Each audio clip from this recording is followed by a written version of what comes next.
옛날 조선시대의 어느 마을에 재산은 많지만 인색하기로 소문난 구두금이라는 남자가 살고 있었습니다. 그는 혼기가 한참 지났음에도 불구하고 식구가 늘어 양식이 축날 것을 걱정해 혼인을 하지 않았습니다. 마을 사람들이 왜 장가를 가지 않느냐고 물을 때마다 그는 아내가 생기면 밥을 먹으니 손해라고 대답했습니다. 하지만 세월이 흘러 기력이 약해지자 구두금은 혼자서 농사일과 살림을 감당하기 어렵다는 것을 깨달았습니다. 마침내 그는 큰 결심을 하고 중매를 서는 마을의 노파를 찾아가 자신의 조건을 말했습니다. 구두금은 다른 것은 다 필요 없고 오로지 입이 아주 작아서 밥을 적게 먹는 여자여야 한다고 강조했습니다. 입이 작으면 물리적으로 음식을 많이 넣지 못할 것이니 양식을 아낄 수 있다는 계산이었습니다. 노파는 기가 막혔지만 그의 고집을 꺾을 수 없어 입이 작은 여인들을 수소문하기 시작했습니다. 그러나 구두금은 노파가 데려오는 여자들의 입이 여전히 크다며 번번이 퇴짜를 놓았습니다. 마을 사람들은 그런 그를 미친 사람이라 욕하며 더 이상 그와 상종하려 하지 않았습니다. 하지만 구두금은 오히려 오기가 생겨 자신이 직접 완벽한 신부감을 찾아 나서기로 했습니다. 그는 수개월 동안 전국 방방곡곡을 유랑하며 여인들의 입 크기만을 살피고 다녔습니다. 하지만 그가 원하는 만큼 입이 작은 여자는 어디에도 없었고 시간만 속절없이 흘러갔습니다. 그러던 어느 날 그는 안개가 자욱하게 낀 성황당 근처에서 묘한 분위기의 여인을 보게 되었습니다. 그 여인은 얼굴빛이 창백하고 푸르스름했으며 입이 거의 보이지 않을 정도로 작았습니다. 구두금은 속으로 환호성을 지르며 드디어 자신이 찾던 완벽한 여인을 만났다고 생각했습니다. 여인은 입이 너무 작아 말을 하기 힘든 것인지 오직 고갯짓으로만 대답을 대신했습니다. 구두금은 이 여인이라면 평생 밥 한 톨도 축내지 않겠구나 싶어 즉시 혼인을 제안했습니다. 여자는 망설임 없이 고개를 끄덕였고 두 사람은 그렇게 부부의 인연을 맺게 되었습니다. 마을로 돌아온 구두금은 성대한 잔치 대신 조촐하게 혼례를 치르고 아내를 집으로 들였습니다. 소문대로 아내는 정말 밥을 거의 먹지 않았고 구두금은 매일매일이 꿈만 같았습니다. 더욱이 아내는 힘든 집안일을 군소리 없이 완벽하게 해내어 일손을 크게 덜어주었습니다. 구두금은 아내 덕분에 돈은 아끼고 살림은 풍성해지니 세상 부러울 것이 없었습니다. 하지만 이런 평화로운 일상도 잠시 구두금의 마음속에는 서서히 의문의 싹이 트기 시작했습니다. 아내가 몇 달째 단 한 번도 음식을 먹는 모습을 보여주지 않았기 때문입니다. 아무리 입이 작다 한들 사람이라면 무언가는 먹어야 살 텐데 아내는 마치 이슬만 먹는 듯 했습니다. 혹시 내가 없는 사이에 몰래 창고에 곡식을 빼돌리고 있는 것은 아닐까 하는 의심이 들었습니다. 구두금은 다음날 아침 아내가 장터에 나간 틈을 타몰래 부뚜막에 쌀통을 열어보았습니다. 아니나 다를까 그가 혼자 지낼 때보다 쌀이 몇 배나 더 빠르게 줄어들어 있었습니다. 구두금은 배신감에 몸을 떨며 아내가 거짓말로 자신을 속였다고 확신했습니다. 그는 아내가 음식을 몰래 먹는 현장을 반드시 포착해 따지기로 마음먹었습니다. 다음날 아침 아내는 평소와 다름없이 정성껏 밥상을 차려 구두금 앞에 내놓았습니다. 구두금은 짐짓 무뚝뚝한 표정으로 아내에게 밥을 먹지 않느냐고 쏘아붙이듯 물었습니다. 아내는 아무런 대꾸도 없이 그저 고개만 가볍게 가로저으며 자리를 피했습니다.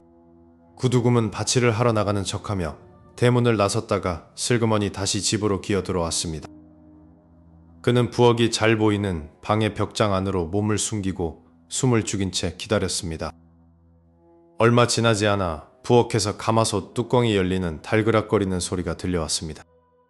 구두금은 조심스럽게 벽장에서 빠져나와 부엌문 틈새로 안을 들여다보았습니다. 그곳에는 아내가 커다란 함지박 가득 밥과 반찬을 산더미처럼 쌓아 올리고 있었습니다. 하지만 그보다 더 충격적인 것은 아내의 얼굴이 괴이하게 변해가고 있다는 사실이었습니다. 아내의 입은 더 이상 작지 않았으며 턱이 가슴까지 쩍 벌어지며 거대한 구멍이 생겨났습니다. 그녀는 그 거대한 입속으로 산더미 같은 음식을 통째로 들이붓기 시작했습니다.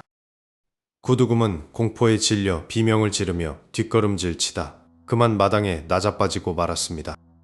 소란을 느낀 괴물이 천천히 고개를 돌려 문틈새의 구두금을 쏘아보았습니다. 정체를 들킨 귀신은 기괴한 소리를 내며 구두금을 향해 맹렬하게 달려들기 시작했습니다. 구두금은 자신의 곳간 열쇠를 손에 꼭 쥐고 깊은 고민에 빠졌습니다. 그는 세상에서 가장 아까운 것이 바로 남의 입으로 들어가는 밥알이라고 생각했습니다. 마침내 그는 마을에서 가장 영리하기로 소문난 중매쟁이를 자신의 집으로 불러들였습니다. 중매쟁이가 자리에 앉자마자 구두금은 다짜고짜 자신의 특별한 혼인 조건을 내걸었습니다. 그는 신부감의 얼굴이나 가문보다도 오로지 입의 크기가 가장 중요하다고 강조했습니다. 중매쟁이는 처음 듣는 기괴한 조건에 당황하여 헛웃음을 지으며 그를 바라보았습니다. 하지만 구두금은 탁자를 내리치며 정말로 좁쌀 한 알도 겨우 들어갈 만큼 작은 입이어야 한다고 소리쳤습니다. 그는 아내의 입이 작으면 자연스럽게 먹는 양도 줄어들어 식비를 아낄 수 있을 거라 확신했습니다. 중매쟁이는 돈은 많아도 제정신이 아닌 구두쇠의 고집을 꺾을 수 없음을 깨달았습니다. 결국 그녀는 인근 8고을을 샅샅이 뒤져서라도 그런 여자를 찾아보겠노라 약조했습니다. 며칠이 지나도 소식이 없자 구두금은 대문 앞을 서성거리며 중매쟁이를 기다렸습니다.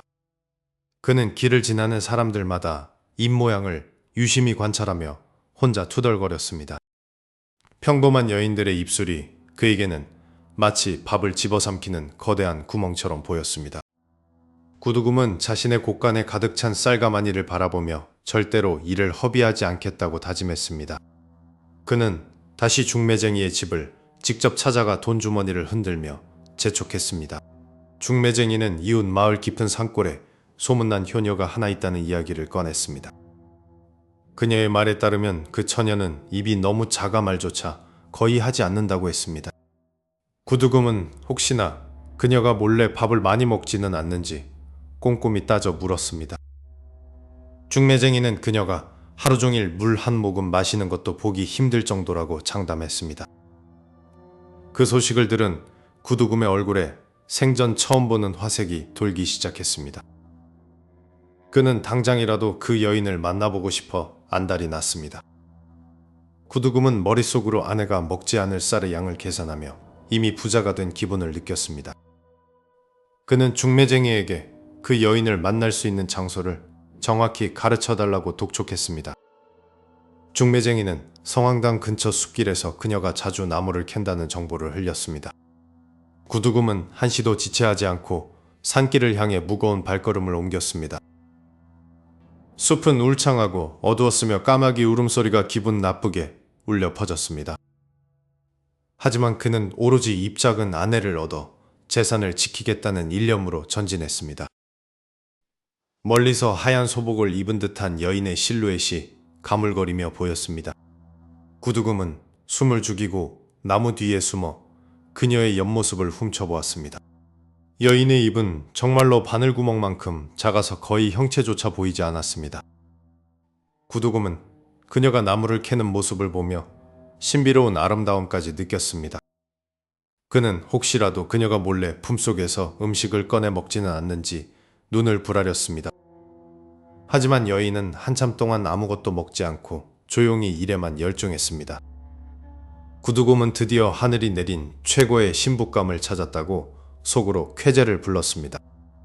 그는 당장 마을로 내려가 혼례 준비를 서둘러야겠다고 생각했습니다. 그는 예물조차 가장 싼 것으로 준비하며 돈을 아낄 궁리에만 몰두했습니다. 입이 작은 여인이라면 큰 잔치도 필요 없을 거라며 혼자 낄낄거렸습니다. 그는 혹시라도 다른 사람이 그녀를 가로챌까봐 중매쟁이를 다시 불러 압박했습니다. 중매쟁이는 그의 광적인 집착에 질린 표정으로 혼사 날짜를 잡겠다고 답했습니다.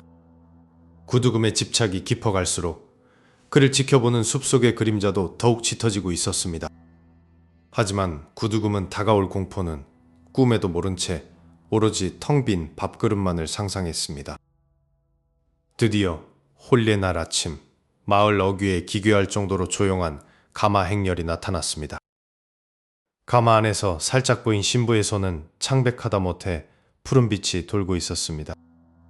가마를 매던 일꾼들은 갑자기 불어오는 서늘한 바람에 몸을 떨며 걸음을 서둘렀습니다. 성황당 앞을 지날 때 가마 안에서 정체 모를 날카로운 웃음소리가 희미하게 새어나왔습니다. 성황당 앞의 서늘한 바람은 가마에서 들려온 기괴한 웃음소리를 흩뿌리며 사라졌습니다. 구두금은 자신의 귀를 의심하며 가마 문 가까이 천천히 다가갔습니다. 정체 모를 소리가 멈추자 사방은 마치 숨을 죽인 듯 고요해졌습니다. 그때 가마의 비단문이 천천히 열리며 하얀 손 하나가 밖으로 나왔습니다. 가마 안에서 나타난 여인의 얼굴은 마치 달빛을 머금은 듯 창백하고 아름다웠습니다. 구두금의 시선은 여인의 얼굴 중에서도 가장 작은 부분인 입술에 꽂혔습니다. 그녀의 입은 마치 작은 앵두, 하늘도 겨우 들어갈 정도로 아주 작았습니다. 드디어 찾았구나. 밥 한 톨도 아까워할 내 완벽한 아내를 하고 구두금은 속으로 외쳤습니다. 여인은 아무 말 없이 고개를 숙여 구두금에게 정중히 인사를 건넸습니다. 구두금은 그녀의 가느다란 손목을 보며 식비가 전혀 들지 않을 것이라 확신했습니다. 그는 지체하지 않고 여인을 자신의 집으로 데려가기로 결심했습니다. 며칠 뒤 구두금의 낡은 기와집 앞마당에서는 소박한 혼례가 준비되었습니다. 그는 혼례 비용을 아끼기 위해 마을 사람들을 초대하지 않고 조용히 식을 진행했습니다. 화려한 연지곤지를 찍은 신부의 모습은 기이할 정도로 정갈했습니다. 그녀는 예식 내내 단 한마디의 말도, 단 한 번의 웃음도 보이지 않았습니다. 구두금은 신부의 작은 입을 볼 때마다 곳간의 쌀이 줄지 않을 생각에 흐뭇해했습니다. 두 사람은 맞절을 하며 정식으로 부부의 인연을 맺었습니다. 혼례 음식이 차려졌으나 신부는 음식을 전혀 입에 대지 않았습니다. 구두금은 그녀의 절제된 모습이 천생연분이라며 연신 고개를 끄덕였습니다. 하지만 바람이 불 때마다 신부의 옷자락 아래에서 검은 그림자가 일렁이는 듯했습니다. 마을 사람들은 지나가며 이 기묘한 혼례를 수군거리며 바라보았습니다. 신부의 차가운 시선이 잠깐 마을 사람들을 향하자 그들은 서둘러 자리를 떠났습니다. 구두금은 아랑곳하지 않고 아내를 안방으로 안내했습니다. 방 안에는 은은한 촛불이 켜져 있었고 정막만이 감돌았습니다. 구두금은 다시 한번 아내의 입술을 확인하며 안도의 한숨을 내쉬었습니다. 여인은 조용히 앉아 방 한구석의 어둠을 응시하고 있었습니다. 부인, 우리 이제 아끼며 잘 살아보십시다라고 구두금이 속삭였습니다. 그때 신부의 목 근처에서 아주 미세한 가르릉 소리가 들린 듯 했습니다. 구두금은 잠시 멈칫했으나 이내 바람 소리일 것이라 치부했습니다. 촛불이 꺼지자 방 안은 순식간에 짙은 어둠에 잠겼습니다. 어둠 속에서 신부의 눈동자가 고양이처럼 기이하게 빛나기 시작했습니다. 다음날 아침 구두금은 개운한 기분으로 잠에서 깨어났습니다. 아내는 이미 일어나 마당을 정갈하게 쓸어놓은 상태였습니다. 구두금은 부지런한 아내의 뒷모습을 보며 자신의 선택이 옳았음을 다시 느꼈습니다. 아침 식사 시간에도 아내는 물 한 사발만을 앞에 두고 앉아 있었습니다. 구두금은 밥그릇을 싹싹 비우며 아내에게 더 먹으라는 권유조차 하지 않았습니다. 여인은 그저 고개를 숙인 채 입가에 묘한 미소를 띠는 듯 했습니다. 구두금이 장터로 나간 사이 집안에는 오직 여인만이 남겨졌습니다. 그녀는 남편이 보이지 않게 되자 천천히 고개를 들어 곳간 쪽을 바라보았습니다. 그녀의 아주 작은 입술이 미세하게 떨리며 비정상적으로 길게 늘어나기 시작했습니다. 곳간 문걸쇠가 스스로 움직이는 듯 달그락거리는 소리가 정막을 깼습니다. 그녀의 뱃속에서 들려오는 거대한 천둥소리 같은 울림이 집 전체를 뒤흔들었습니다. 성황당에서부터 따라온 어둠의 그림자가 그녀의 발치에서부터 길게 뻗어나갔습니다. 이 완벽해 보이는 신부가 숨긴 끔찍한 본성은 이제 막 깨어나려 하고 있었습니다. 구두금이 장터에서 돌아올 때 보게 될 광경은 그의 상상을 초월하는 비극의 시작이었습니다. 구두금은 혼인 후 첫 달이 지나도록 밥 한 톨 축내지 않는 아내를 보며 흐뭇한 미소를 지었습니다. 아내는 정말로 이슬만 먹고 사는 선녀처럼 식사 시간에도 그저 남편을 위해 물 한 사발만 떠올릴 뿐이었습니다. 그녀의 입술은 앵두보다 작아 밥알 하나가 겨우 들어갈까 말까 한 크기였습니다. 구두금은 마을 사람들에게 자신이 세상에서 가장 경제적인 아내를 얻었다며 자랑을 일삼았습니다. 가을이 깊어지자 구두금의 논에서는 황금빛 벼들이 고개를 숙이며 풍작을 알렸습니다. 그는 수확한 쌀가마니를 곳간에 차곡차곡 쌓으며 평생 먹고 살 걱정이 없겠다고 생각했습니다. 아내는 여전히 쌀쌀한 날씨에도 묵묵히 집안일을 하며 아무것도 먹지 않았습니다. 어느 날 아침 구두금은 문득 곳간에 쌀가마니가 조금 낮아진 것 같은 기분을 느꼈습니다. 그는 그저 자신이 쌀을 팔아 돈을 만든 것을 깜빡했을 것이라며 애써 자신을 다독였습니다. 하지만 일주일 뒤 다시 확인한 곳간은 분명히 10가마니 이상의 쌀이 비어 있었습니다. 그는 마을의 쥐가 들끓는 것인지 아니면 도둑이 든 것인지 온 집안을 뒤지기 시작했습니다. 구두금은 아내에게 혹시 쌀을 만진 적이 있느냐고 날카롭게 물었습니다. 아내는 고개를 가로저으며 자신은 곳간 열쇠 근처에도 간 적이 없다고 대답했습니다. 구두금은 곳간 문에 튼튼한 자물쇠를 하나 더 달고 매일 밤 수시로 확인했습니다. 그럼에도 불구하고 다음날 아침이면 쌀독의 바닥이 훤히 드러날 정도로 곡식이 사라졌습니다. 아내는 여전히 밥 한 톨 먹지 않았고 그녀의 얼굴은 갈수록 생기가 돌아 빛이 났습니다. 아무것도 먹지 않는 사람이 어떻게 저토록 건강해 보일 수 있는지 의문이 꼬리에 꼬리를 물었습니다. 구두금은 아내가 자신이 잠든 밤중에 몰래 일어나 밥을 지어 먹는 것은 아닐까 의심했습니다. 그는 자는 척하며 아내의 움직임을 살폈으나 아내는 밤새 미동도 하지 않고 잠만 잤습니다. 하지만 아침에 일어나 보면 부엌의 가마솥 바닥에 눌어붙은 누룽지가 아주 조금 남아있곤 했습니다. 사라지는 쌀의 양은 성인 남자 서너 명이 먹어도 부족할 만큼 엄청난 규모였습니다. 구두금은 자신의 소중한 재산이 눈앞에서 증발하는 것을 견딜 수 없었습니다. 그는 아내에게 장터에 다녀오겠다며 거짓말을 하고 집을 나서는 척했습니다. 그러나 그는 마을 길로 내려가지 않고 집 뒤편에 빽빽한 대나무 숲으로 숨어들었습니다. 대나무 사이로 비치는 집 안의 풍경은 고요하기만 했습니다.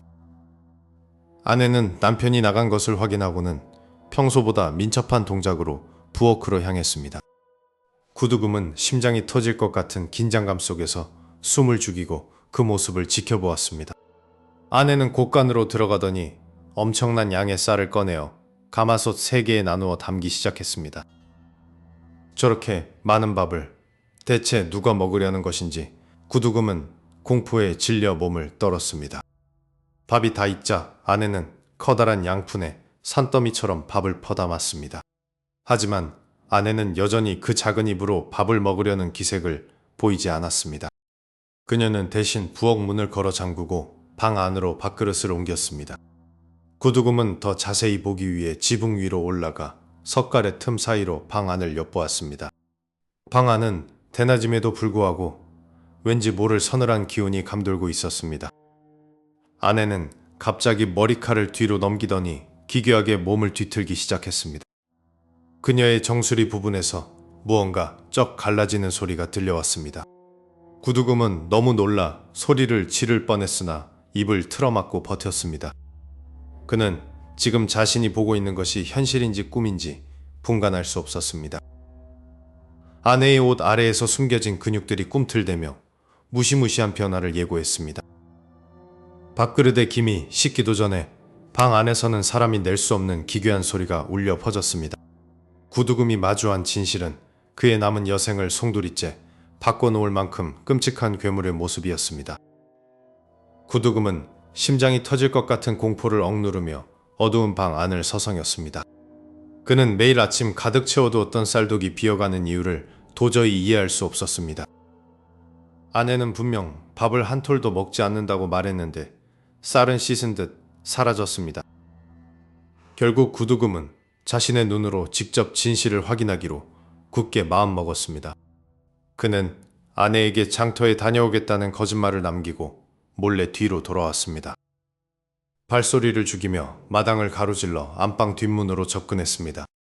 구두금은 삐걱거리는 소리가 날까봐 숨조차 크게 쉬지 못했습니다.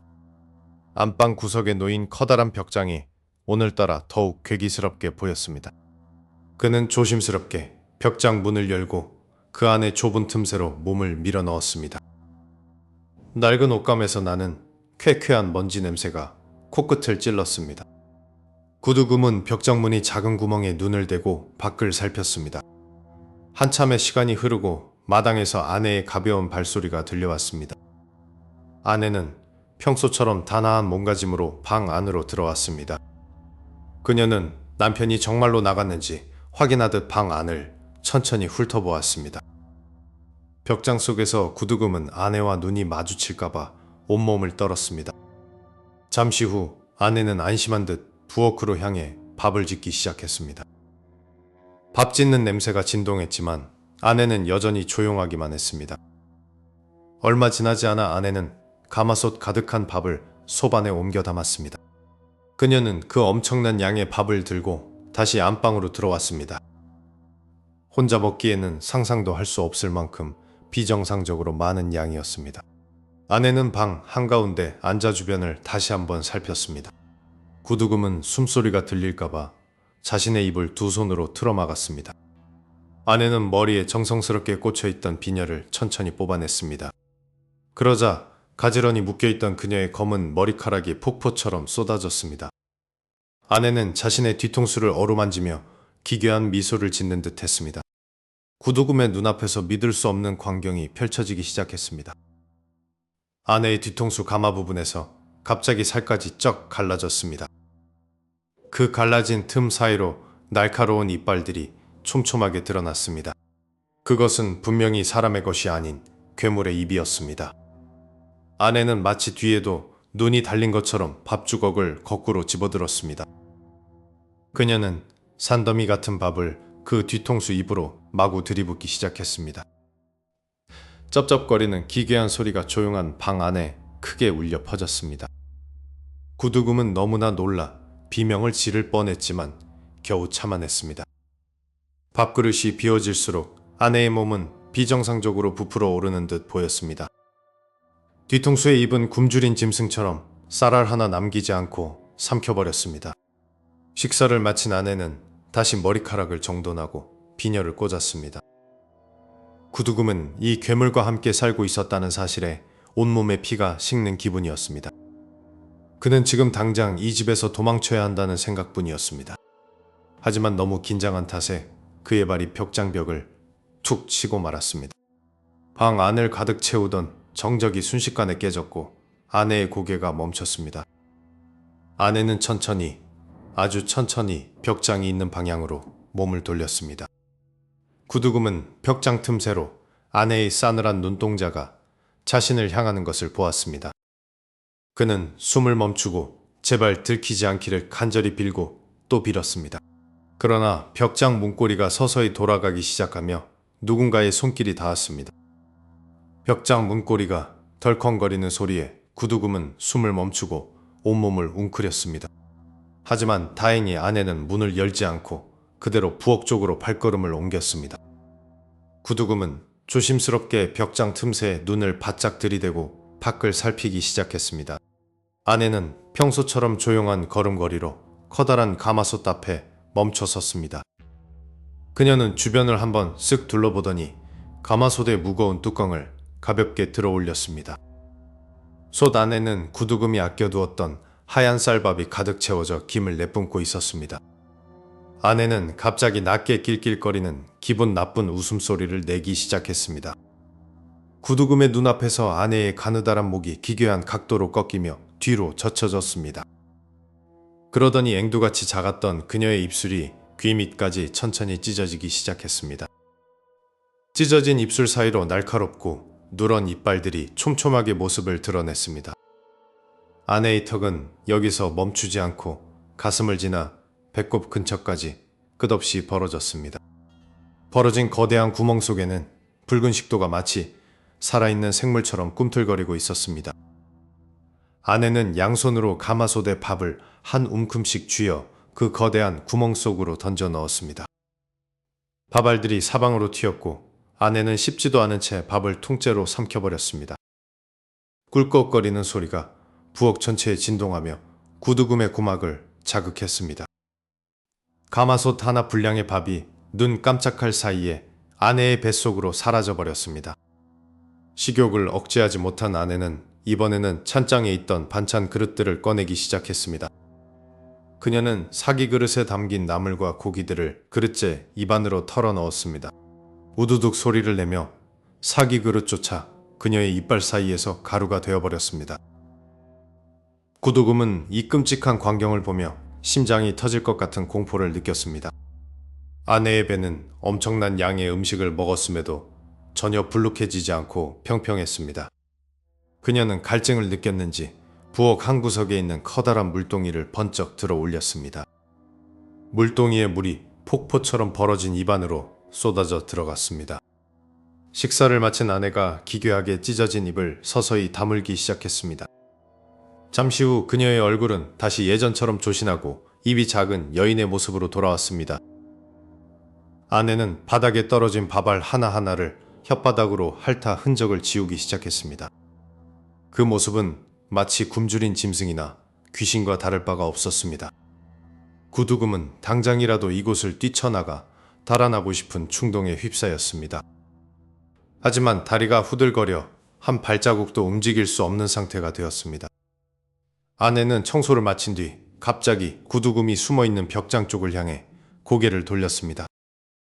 구두금은 급히 눈을 떼고 벽장 깊숙이 몸을 숨겼지만 심장 소리가 너무 크게 들렸습니다.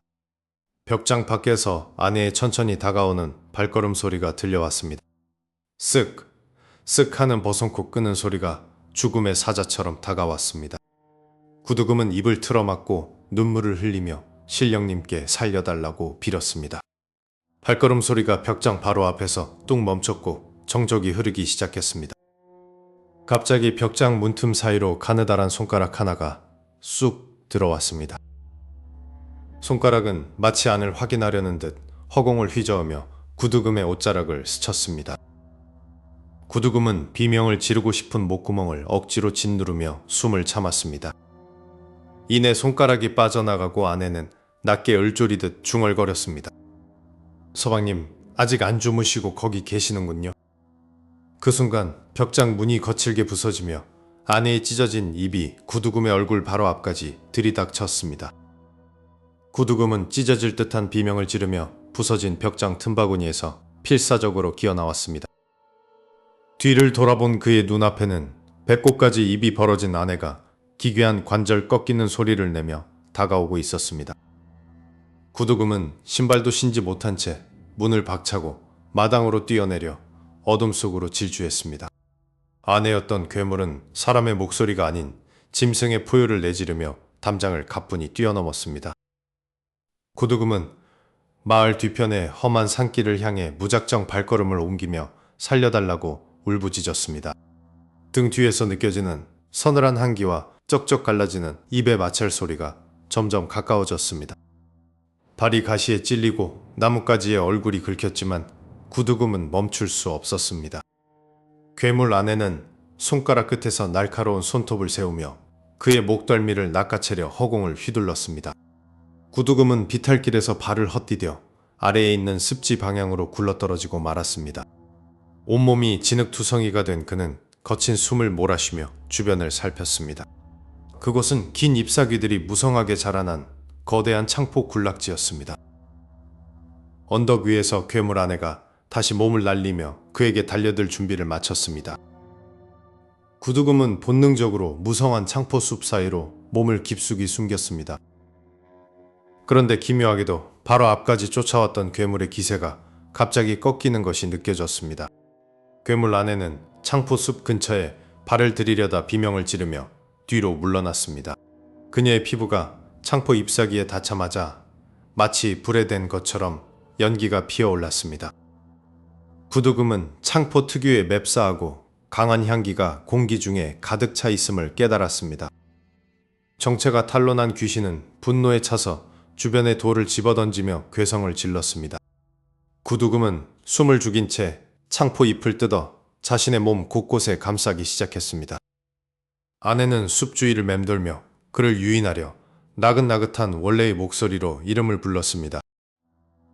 하지만 그 목소리 끝에 섞인 으스스한 웃음소리는 소름을 끼치게 했습니다. 구두금은 이 창포가 귀신을 막아주는 유일한 방패라는 사실을 확신했습니다.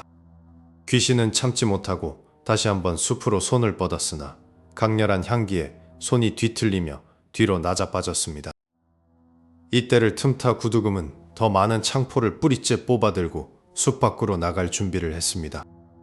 귀신은 입을 다시 가로로 찢으며 이제는 정체를 숨길 생각도 없이 흉측한 본 모습을 드러냈습니다. 그녀의 머리카락은 살아있는 뱀처럼 꿈틀거리며 주변 나뭇가지를 휘감았습니다. 구두금은 창포즙을 얼굴과 팔에 덧바르며 귀신과의 마지막 사투를 직감했습니다.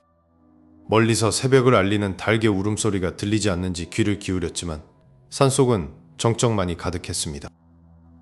귀신은 비겁하게 숨어있지 말고 나오라며 거대한 바위를 구두금이 있는 곳으로 밀어버렸습니다. 굉음과 함께 바위가 창포숲을 덮쳤고 구두금은 간신히 옆으로 몸을 날려 피했습니다. 이제 더 이상 숨을 곳이 없어진 구두금은 창포를 든 채 정면 돌파를 선택했습니다. 귀신은 그가 나오자마자 긴 팔을 뻗어 그의 심장을 꿰뚫으려 달려들었습니다. 구두금은 온 힘을 다해 들고 있던 창포 뭉치를 귀신의 얼굴을 향해 휘둘렀습니다. 창포 잎이 귀신의 눈에 닿자마자 마치 용암에 닿은 듯 지독한 비명과 함께 불꽃이 튀었습니다. 이 더러운 요물아, 이 향기가 무서우냐? 구두금은 공포를 이겨내고 크게 소리쳤습니다. 귀신은 얼굴을 감싸쥐고 괴로워하며 숲의 더 깊은 어둠 속으로 잠시 물러났습니다. 구두금은 이 틈에 마을로 내려가 사람들에게 도움을 청해야 한다고 생각했습니다. 하지만 발걸음을 옮기려는 찰나 발밑의 땅이 요동치며 귀신의 머리카락이 땅속에서 솟구쳤습니다. 귀신은 어느새 그의 발목을 단단히 휘감아 자신 쪽으로 끌어당기기 시작했습니다. 다시 벌어진 아내의 거대한 입이 구두금의 발목을 통째로 삼키려던 그때 숲 너머에서 기이한 빛이 번쩍였습니다. 구두금은 발목을 옥죄어오는 거대한 입을 피해 필사적으로 창포 덩굴 속으로 몸을 던졌습니다. 그러자 아내의 모습을 한 괴물은 비명을 지르며 뒤로 나자빠졌습니다. 괴물은 창포꽃에서 뿜어져 나오는 맑고 진한 향기를 마치 치명적인 도끼라도 되는 양 괴로워했습니다. 구두금은 이 기회를 놓치지 않고 주변에 널린 창포잎을 한 움큼 쥐어 뜯었습니다. 괴물은 다시 입을 쩍 벌리며 배고픈 짐승처럼 구두금에게 달려들었습니다. 그는 온 힘을 다해 창포 뭉치를 괴물의 거대한 입 안으로 내던졌습니다. 창포가 입안에 닿자마자 괴물은 온몸을 비틀며 천지를 진동시키는 비명을 내질렀습니다. 괴물의 몸에서는 검은 연기와 함께 지독한 악취가 뿜어져 나오기 시작했습니다. 구두금은 바닥을 기어 창포가 가장 무성하게 자란 연못 근처로 몸을 숨겼습니다.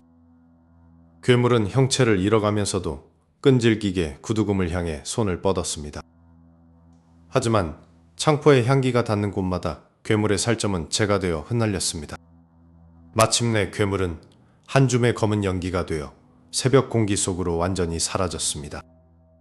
구두금은 그 자리에 주저앉아 거친 숨을 몰아쉬며 아침 해를 맞이했습니다.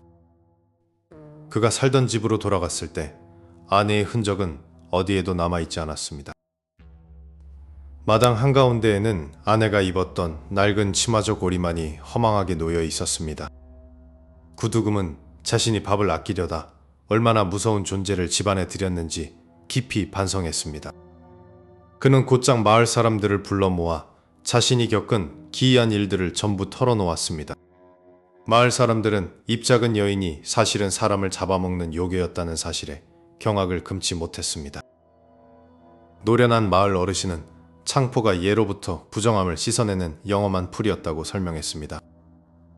구두금은 다시는 그런 악귀가 마을에 발을 들이지 못하도록 방책을 세우기로 했습니다. 그는 숲에서 가져온 창포를 삶아 그물로 온몸을 깨끗이 씻어냈습니다.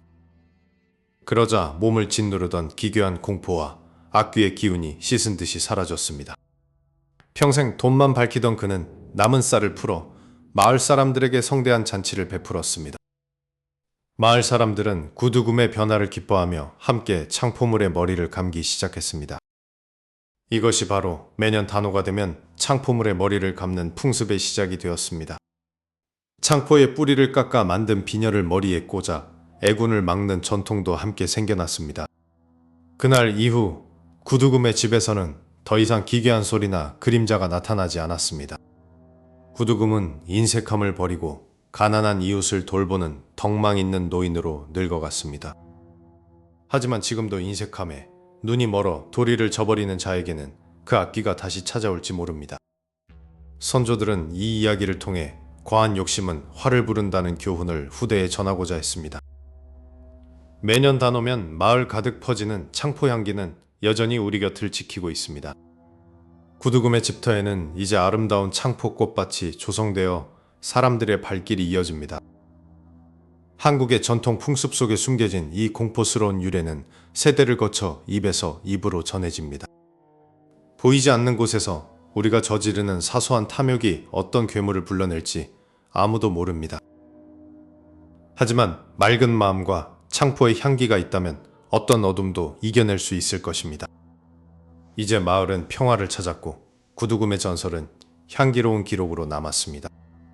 우리 마음속에 구두쇠 같은 마음을 씻어내고 진정한 나눔의 가치를 되새겨 봅니다. 창포물이 주는 상쾌함처럼 여러분의 하루도 맑고 향기롭기를 바랍니다. 입 작은 아내의 비밀은 사라졌지만 그가 남긴 교훈은 영원히 흐를 것입니다. 이것으로 입이 아주 작은 아내와 구두금의 기이한 이야기는 마침표를 찍습니다.